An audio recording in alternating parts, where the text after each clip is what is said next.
Okay, Ambassador Odinaka Kingsley, or better, is my name. I am the National Project Coordinator for Block Malaria Project. Block Malaria Project is a national project that is staged here in Nigeria, and of course, it was launched in 2018, April precisely, April 25th, 2018, right here in the city of Jos. We have the plans of extending, to other parts of the country and subsequently to other parts of sub-Saharan Africa, where of course malaria is endemic and is a huge challenge. What we do basically is to enhance the sensitization on malaria, to try as much as we can to get people to understand what malaria is all about, tell people the signs, the symptoms, the causes, and of course the prevention.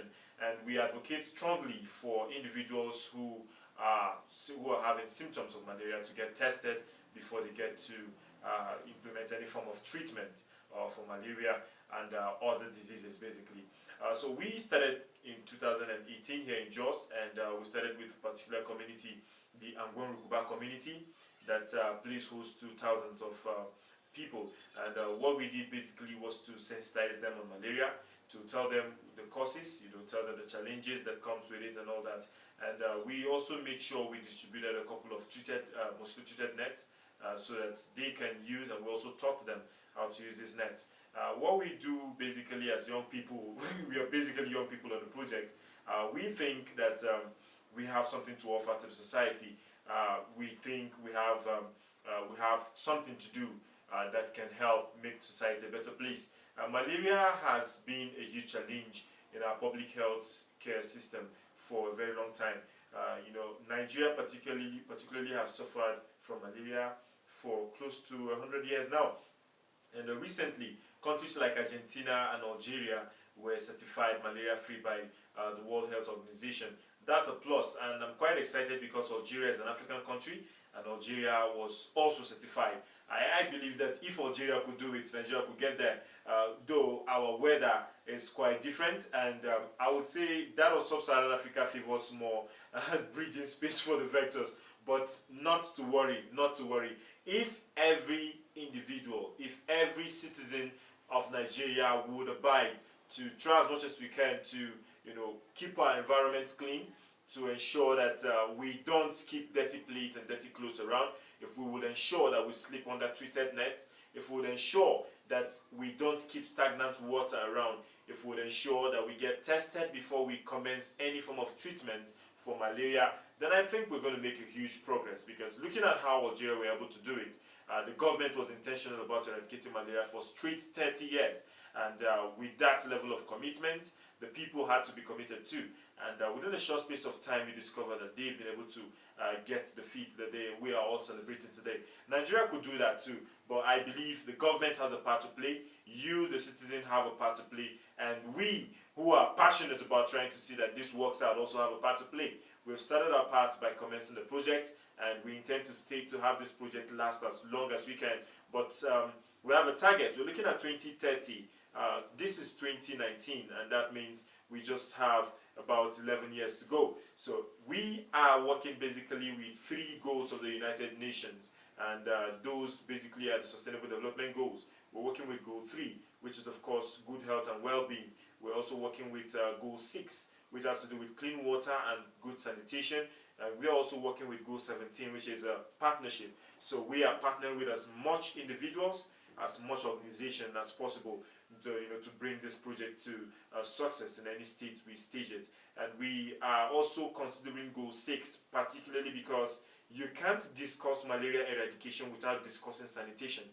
The sanitation component is a very sensitive component because the vectors that transmit the parasite Plasmodium, which causes malaria, is a vector that dwells basically in swampy areas, in waterlogged areas, in dirty environment. So if you can take care of sanitation, then you have the high chances of eradicating the vector and keeping it at a far distance. And if that is successfully achieved, I want to believe that it gets a little way, because if the female Anopheles mosquito cannot transfer malaria to you, how then do you intend to get malaria? From food? No. From water? No. It's not just possible. So the only criteria is through the transmission, the transmission of the parasite, which can be done by the vector, which is the female Anopheles mosquito that is infected, of course, or probably through blood transfusion, which I believe will be taken care of basically in the hospital. So your own concern is the vector. If you can take care of the vector, I believe you can take care of malaria to a large extent. You can keep malaria to far distance. So I am using this opportunity to call on you, and you too, okay, to come up and take up the responsibility of keeping your environment clean. It's your business, because you are the person who will get down at the end of the day. You are the person that will be spending money, and several amounts of money, taking care of malaria, trying to get drugs, trying to pay hospital bills and all that. As a concerned citizen of this country, and as the project lead and the national project coordinator for Block Malaria Project, on behalf of our team, we are pleading with you to keep your environments clean, and of course, be a good citizen for once. Keep malaria far from you. So in 2019, we had another project in Jenta Mongoro community. This an entirely new community, quite different from the other, but has one thing in common, which is of course the poor sanitation practice that is in this particular community. So Jenta Mongoro community is located here in Jos North local government of Plateau State. We were able to mobilize about 400 volunteers from different parts of the country who came together to try as much as they can to see how we could participate together and conduct this project there in Jenta Mongoro. So we did that, and what we did in the community was basically two things. The first was to conduct a general sanitation in the community. We eradicated their dump sites, we cleared the waste they have piled up in different parts of the community, with the inclusion of the riverside and all that. And what we did was to try as much as we can to see how we can instruct a behavioral change in the people. We want them to come to understand that sanitation is actually a challenge. If when you don't conduct sanitation at all, you give a whole lot of opportunities for the vector transmitting malaria to roam about your community. So we needed to do it first by way of showing an example, and after we brought in 400 people who came into the community, about over 400. We came into the community, conducted this sanitation, evacuated the waste. The people were touched, and the impact is that a month after we were done with that phase of the project, the members of the community took it upon themselves and conducted another sanitation, which had in attendance over 612 people in the community. And these people who turned out are members of the community. Until today, they have maintained that practice, and we're quite excited and we're proud to say that we initiated that, and that is going a long way to help them. The other component of the project is also the assessment of the healthcare delivery system in the community.